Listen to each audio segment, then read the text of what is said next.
Lisha ni like macam panjat, lepas tu turun. Cak.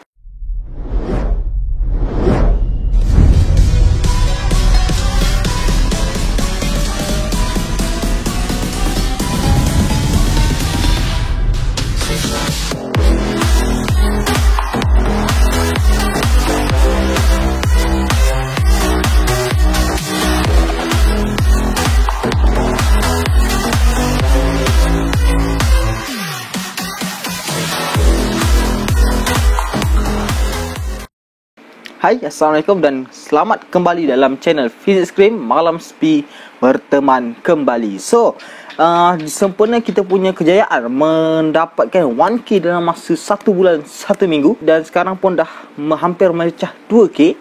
Aku nak buka satu kisah seram dalam tema yang aku rasa boleh kita katakan yang melonjakkan nama Physics Cream kepada korang-korang para kimbayu, iaitu kisah seram asrama. Tak lain tak bukan Kisah Seram Asrama Part 2.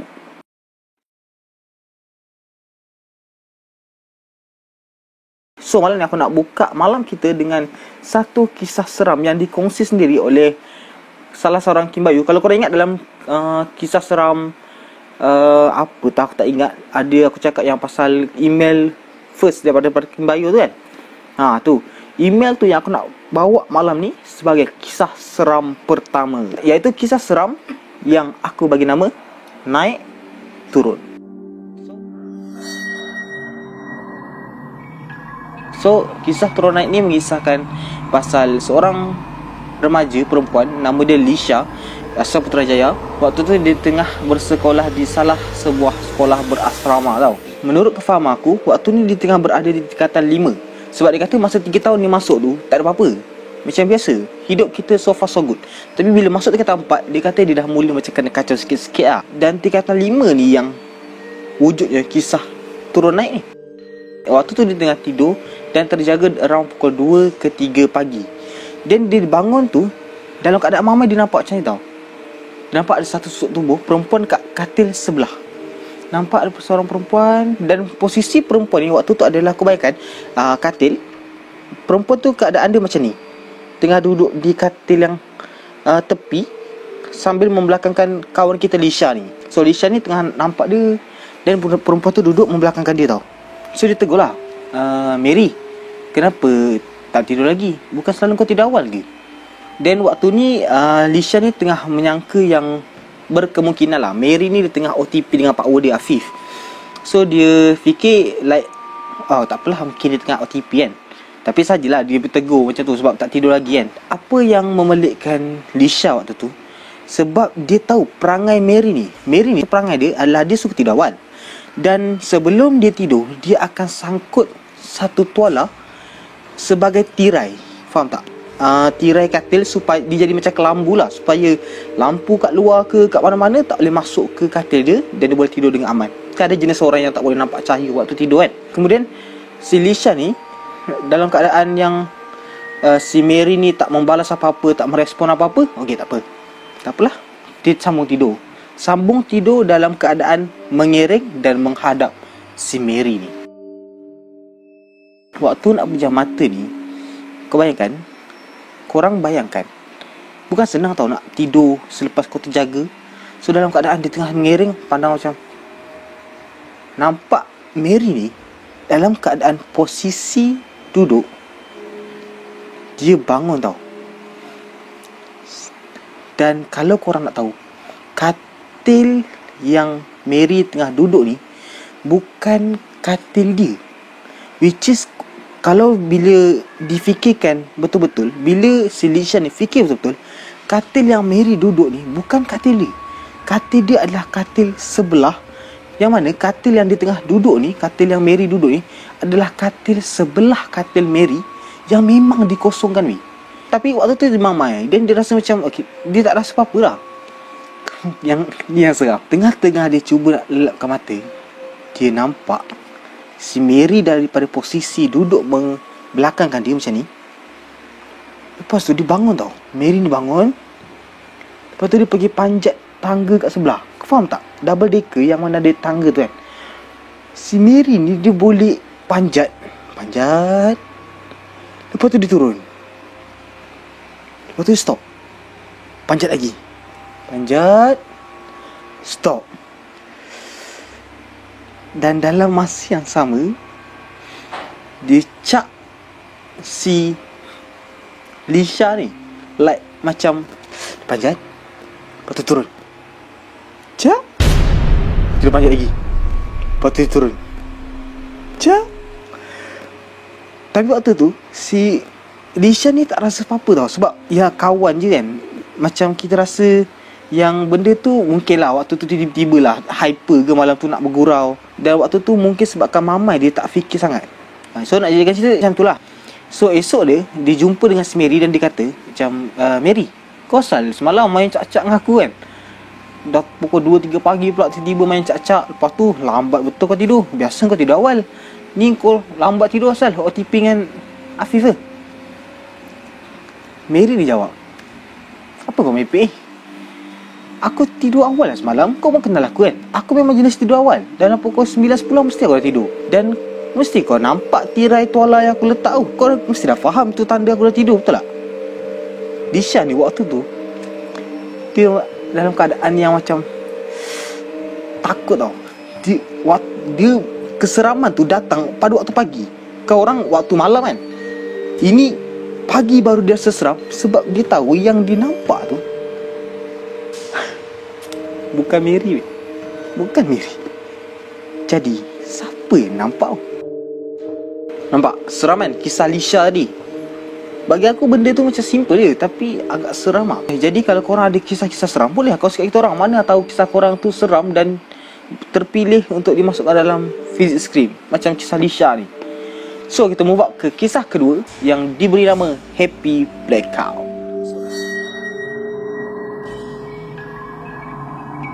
Happy Blackout nama pun dah pelik kan. Nama pun macam selamat menyambut elektrik mati. Nampak? Pelik kan? Macam mana kisah pelik macam ni boleh jadi seram? Kisah ni aku nak tahu korang. So kisah Happy Blackout ni kisah yang berlaku kepada salah seorang yang kita beri nama dia Naim dan juga Jai. Okay, Naim dengan Jai ni waktu tu jangan prep tau. Naim dia kata dia bukanlah pelajar yang macam, yelah macam serius sangat, pelajar yang macam rajin nak buat homework. Tapi waktu tu dia buat lah. Sebab dia kata macam acah-acah buat kerja supaya disanjungi perempuan, supaya menjadi kegilaan antara yang orang kata top lah di kalangan perempuan waktu tu. So tengah buat malam tu ribut Ribut punya ribut. Orang kata memang ribut malam tu memang lain macam tau. Ribut pop blackout malam tu blackout. Kau bayangkan kelas yang tengah ramai pelajar tiba-tiba blackout. Memang huru-hara memang huru-hara. Diorang nampak ada lampu suluh tau. Macam lampu suluh yang kat bahagian luar. Berapa orang pun pelajar keluar kan. Usha rupanya warden kata, Balik blackout, balik asrama, esok nak kelas, pergi balik, semua balik. Lepas tu pelajar-pelajar kan, okay cun, balik, masa untuk tidur kan. So prep pun habis awal. Diorang punya packing, Naim dengan Jen ni lambat packing. So tinggal diorang berdua je. Aku tak tahulah diorang nak sembang lagi ke. So jadi lambat diorang nak keluar. So disebabkan diorang ni pelajar akhir, so diorang kenalah tutup pintu kan. So diorang pun keluar daripada kelas dan tutup pintu, cekik. Lepas tu jalan ke tangga. So diorang berjalan menuju ke tangga. Dah sampai kat tangga, tiba-tiba Jai ni dia patah balik. So Naim macam lepas tu Jai macam laju pergi ke pintu. Lepas tu dia kata, tak apalah, barang tertinggal kot. Tunggu kat tangga, tunggu. Lepas tu Jai datang. Lepas tu kata, Pal, barang tinggal ke? Lepas tu Jai ni diam. Lepas tu turun tau. Lepas tu dia macam Naim ni macam apa hal ni kan. Tiba-tiba macam senyap. Tak apa lah. So Naim kata blok diorang ni tangga tu ada dua choice tau. Pertama, korang boleh terus turun dekat bahagian dia tunggu tadi tu. Boleh terus turun ke bawah. Ataupun korang kena lalu makmal dan baru turun. So macam ada dua tangga lah. Waktu ni Naim nak turun ke tangga yang kedua tau. Sebab dia kata dia punya dorm dekat dengan tangga tu. So Naim nak turun lah, mendahului si Jai. Jalan mendahului si Jai nak turun. Tengah-tengah nak turun, Jai ni tarik tangan Naim tau. Macam, weh sini. Dia terus turun. Dia ajak ke tangga yang pertama. Lepas tu diorang pun turun lah. Naim pahal budak ni. Turun. Masuk ke dom dorang. Dah sampai kat dom, dorang bercerita. Naim ni buka lah persoalan yang membuku di hati. Dia tanya kat Jai, asal kau ni? Lepas tu si Jai tanya, Pal, alah tadi tu lah yang kat kelas tu Pal dia tiba patah balik. Lepas tu si Jai diam tau. Dia macam berkira-kira nak bercerita. Tapi akhirnya dia buka juga. Dan dia buka juga cerita. Dia kata, tak ada apa lah, cuma tadi waktu kita dah sampai kat tangga, aku dengar ada orang ketuk pintu Naim. Aku dengar daripada dalam kelas kita. Dalam kelas kita tu aku dengar ada orang ketuk pintu. Tup. Aku automatik Wish, ada lagi ke orang kan? Tak apa, dia terus pecut nak ni, nak buka pintu. Waktu nak buka, lari. Lepas tu dia tersedar tau. Aku dengan Naim je tadi orang last. Takkan ada orang lain. Lepas tu dia batal hasrat nak buka pintu. Dia pergi kat Naim balik. Lepas tu dia tak buka cerita. Waktu Naim tanya dia, lepas tu turun. Dalam keadaan nak turun, korang ingat kan, dia tarik tangan Naim ni untuk naik ke tangga pertama. Dia kata sebab waktu tu dia nampak ada satu susuk tubuh yang rambut dia panjang weh. Panjang dan baju dia kata lusuh. Dalam keadaan tangan dia tengah mengangkat dan dia memandang ke arah Naim. Jai ni apa lagi, dia tarik, memang kau jangan nak lalu jalan tu. Dia terus bawa yang pertama. Cuma Naim ni, aku tak tahulah, Naim ni dia macam jenis yang suka nampak benda ni tau. Cuma dia tak nampak. Kau faham tak perasaan tu? Macam kalau kau nampak, kau boleh lah buat pengalaman sendiri yang macam cerita ke orang, aku dulu pun kena kacau macam tu. Tapi dia tak dapat nampak. So dia kata dia macam sedikit sedih sebab dia tak nampak sendiri. So lepas tu Jai ni sambung tau. Jai ni sambung, dia kata malam waktu kat kelas lagi aku dah nampak si Naim ni nampak apa pula. Aku nampak, kau tahu tak waktu blackout tu kakak ada kilat sabung menyambung tau. Dan kelas kita akan secara tiba-tiba macam sekejap dan beberapa saat akan terang sekejap dan tutup balik kan, gelap balik. Dalam sama-sama tu kilat menyambar tau. Sap, kelas terang. Aku nampak ada satu susuk tubuh. Aku meremang. Ada satu susuk tubuh dekat penjuru kelas, yang mana makhluk tu tinggi gila weh. Lepas tu bila gelap, benda tu hilang. Kemudian aku nampak lah dekat atas meja tu, dalam sama-sama tu aku nampak dekat atas meja tu macam songkok tau. Jadi aku nak ambil lah. Aku nak ambil sebab aku ingat songkok aku pegang. Bila aku pegang, aku rasa macam pelik sebab dia macam ada bulu-bulu tau. Dan bulu tu panjang sampai ke bawah meja, faham tak?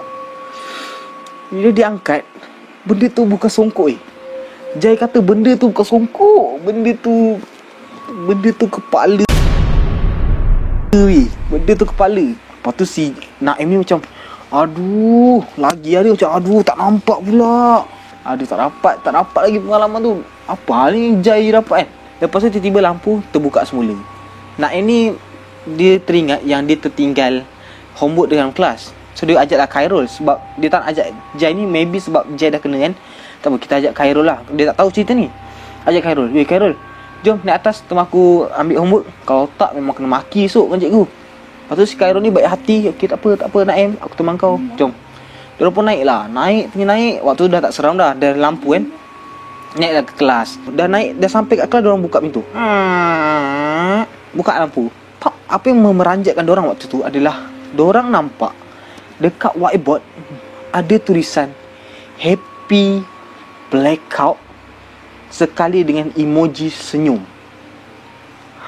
Soalan sekarang, siapa yang tulis ni? Dah lah waktu tu Naim kata dia orang last dan dia tak nampak pun tulisan tu. Tapi kenapa bila dia masuk balik ada tulisan.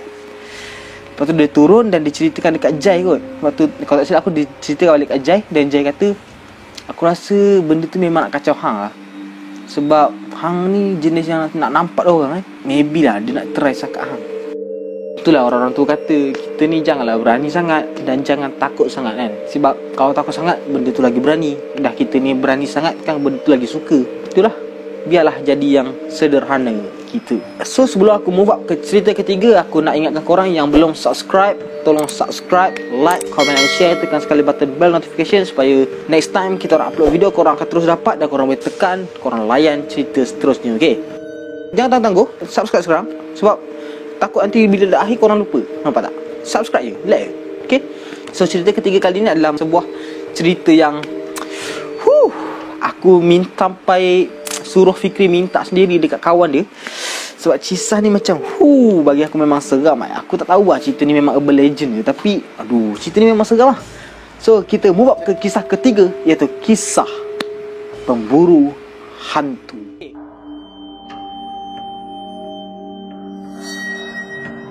Kisah ni dikongsikan sendiri oleh kawan Fikri dekat You dia. Dan aku nak korang support dia punya YouTube channel, iaitu Poyo Talk. Dia banyak buat konten pasal tokusatsu lah. Macam kau tahu tak, macam Super Sentai, Ultraman, macam tu. So kalau korang jenis yang suka minat macam tu, korang boleh pergi subscribe dia. So nanti next time dia buat video, senang korang tengok kan. Macam kita ni kadang tengok je, tak tahu pun macam detail-detail lah. Kat Poyo Talk ni mungkin dia akan bagi tahu. Okay, so kita move up ke kisah yang dikongsikan sendiri ni. Kisah ni bermula pada satu malam yang mana selepas prep, dia kata berlaku waktu ni mereka adalah tingkatan 5, yang mana pelajar tingkatan 1, 2, 3, 4 dah balik ke kampung, balik ke rumah masing-masing sebab tingkatan 5 ada SPM. So biasanya cikgu akan suruh diorang balik supaya tak ganggu pelajar-pelajar tingkatan 5 study. Untuk pengetahuan korang, diorang ada 4 blok tau, A, B, C, D. So A dengan B untuk pelajar menengah tinggi, iaitu tingkatan 4 dengan 5. C dengan D untuk pelajar 1, 2, 3. Waktu ni tingkatan 1, 2, 3 dah balik kampung, dah balik rumah. So blok C dengan D akan jadi kosong lah. Dan waktu ni lah si Rashid, kita bagi nama dia Rashid, dan kawan-kawan dia ni ingat nak kasih sapu barang. Okay, sapu barang ni apa dia? Sapu barang ni macam, kau tahu tak, kau tahu lah pelajar ni bila diorang balik, diorang tak, kadang-kadang ada tinggal barang, tinggal lah sikat ke, pomade ke, duit terabu-terabu. So diorang ingat diorang nak kasih rata, nak kasih settle, masuk ke dorm, nak pergi ke blok C dengan D, nak kasih licin barang-barang tu. So nak senang faham, lebih kurang macam senior nak ambil barang junior yang tinggal. Macam tu lah. So setiap blok ada 2 aras, 1 dengan 2. Dalam 4 blok 8 aras lah. So waktu ni orang nak pergi ke C dengan D je, sebab A dengan B ada orang lagi. So pergi C dengan D, maknanya ada 4 aras je lah. So kawan-kawan Rashid ni dia pergi dulu tau. Dia pergi pada waktu petang kalau tak silap aku. Nak jadikan cerita, diorang pun masuk lah. Habis bersihkan satu-satu dorm, masuk dorm seterusnya ambil lagi barang, masuk dorm seterusnya ambil lagi barang, lepas tu balik. So lepas tu diorang ceritalah kat Rashid ni. Rashid ni macam, "Weh, pahal tak ajak aku tu? Macam aku pun nak gerak kan. Korang juga yang nak sapu." Lepas tu diorang kata, serius lah, macam tak ada lah. Waktu tu kau tidur. Macam mana? Kita orang pun gerak je lah. Lepas tu, malam ni jom sekali lagi. Lepas tu macam, serius lah malam ni nak pergi ke? Aku pun penat ni. Lepas tu Rashid macam, alah kau dah tak ajak. Lepas tu macam ni yang member tu. Lepas tu okey lah, tak apa-apa. Malam ni set up, kita gerak. Dan malam tu diorang ingat, diorang rasa macam, alah tak, dah alang-alang pergi ke blok malam-malam, apa kata kita terus buat ghost hunting. Kita memburu hantu sekejap kan. Diorang pun download lah aplikasi yang macam ghost detector tu, yang macam night vision, yang macam acah-acah kalau tengah malam tiba ada lampu merah ting ting ting, tu situ ada, cari-cari. Padahal diorang tahu dah benda tu tipu, tapi tetap buat juga saja lah. So malam tu diorang pun dah pakat untuk berkumpul kat satu tempat kat tangga bawah. Si Rashid ni lepas prep, dia pergi naik atas, dia pergi tandas, dia pergi buat apa tu, yang bar tu, yang bar tu kan dekat tandas. So biasalah pelajar asrama ni dia akan menggunakan apa-apa saja yang diorang rasa diorang boleh gunakan sebaik mungkin. Kalau ada katil dibuat ni sampai patah benda tu. So si Rashid dengan kawan ni dah set nak ghost hunting pukul 2 pagi. Si Rashid ni kat tandas tu dia buatlah hal dia. Sampai dalam pukul 2 baru dia siap-siap jumpa kawan-kawan dia. Sebab orang memang setting pukul 2 pagi kan. Lepas tu dah sampai kat bawah tu, okey, cukup berapa orang? 1, 2, 3, 4, 5, 6, 7, 8. Okey, 8 orang cukup. Nama kawan-kawan dia aku tak pernah ingat sangat lah.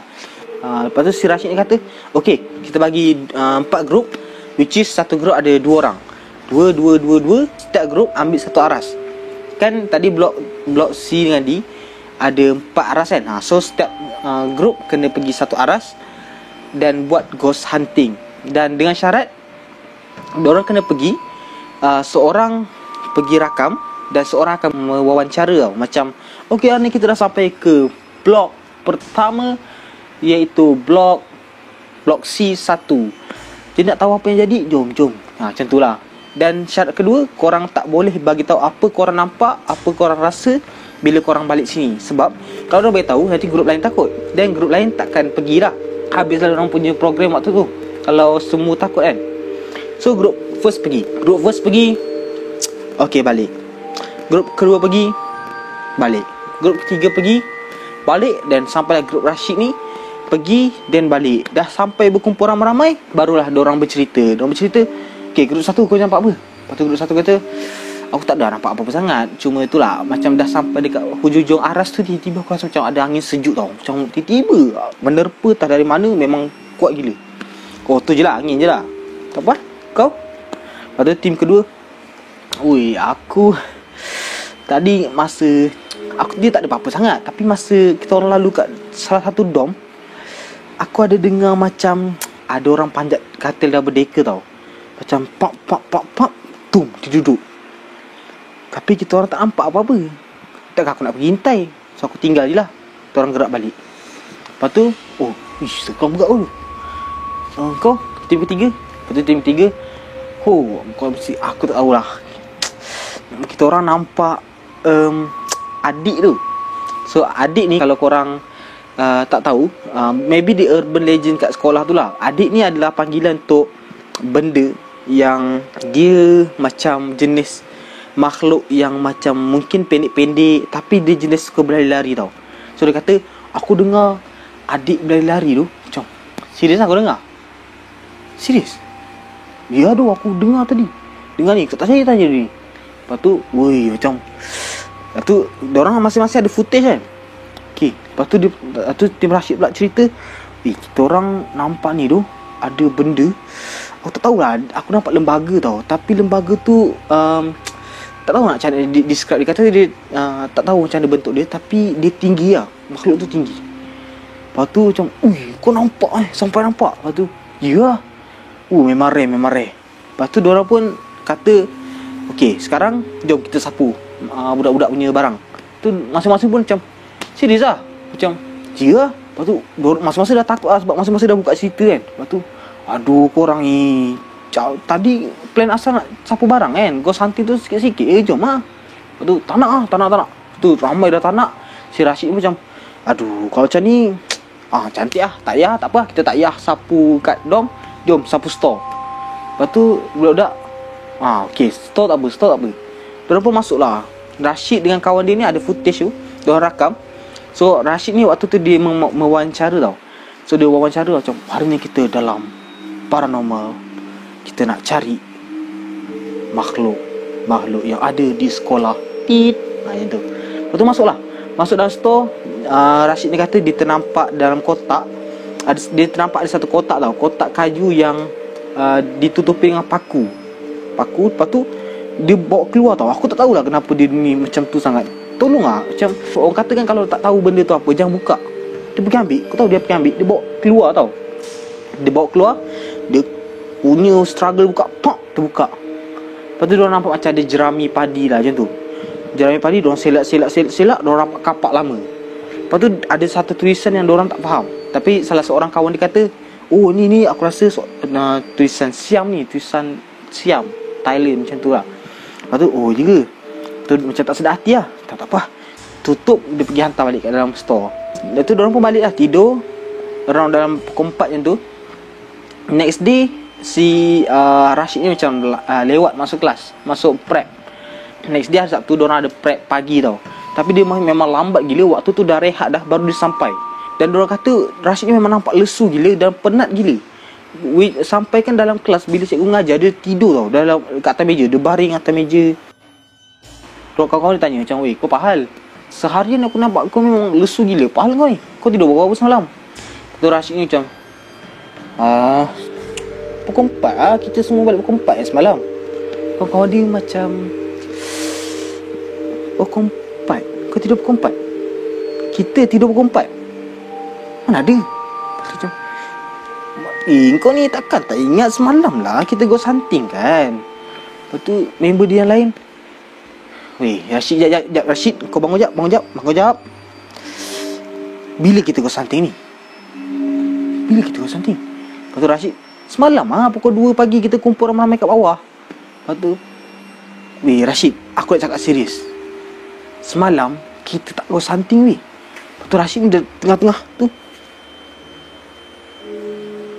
serius lah.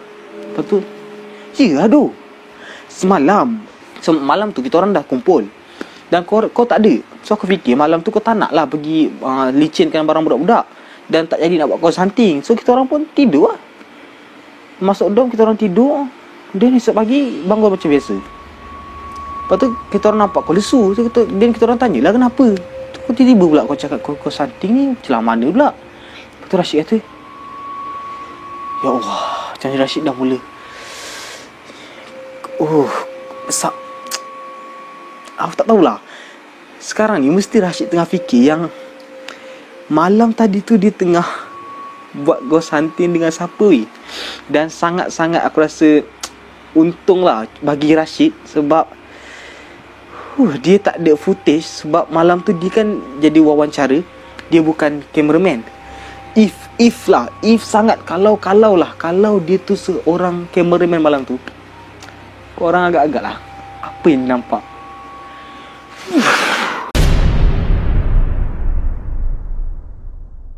So, sedar tak sedar kita dah habis dah untuk kisah seram asrama part 2. So kalau korang nak lagi, korang boleh share cerita-cerita seram supaya maybe nanti kita orang boleh keluarkan kisah seram asrama part 2.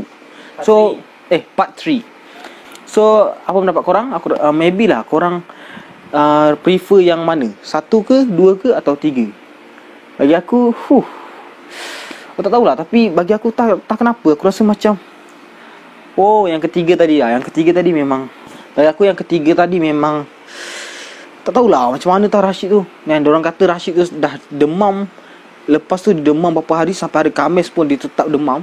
Padahal ada paper kan, dia still demam sebab benda ni. Okay, itu je lah aku rasa untuk kisah seram asrama part 2. Kalau korang ada kisah seram, korang boleh email dekat fizikscream@gmail.com, FI2IK@gmail.com. Korang boleh kongsi, manalah tahu salah satu daripada kisah korang boleh diketengahkan dalam Fizikscream. Dan insyaAllah korang jangan lupa macam biasa like, comment and share. Tekan button subscribe and button bell notification. Okay, so insyaAllah jumpa lagi dalam waktu dan hari yang sama dalam Fizikscream. Selamat malam. Annyeong.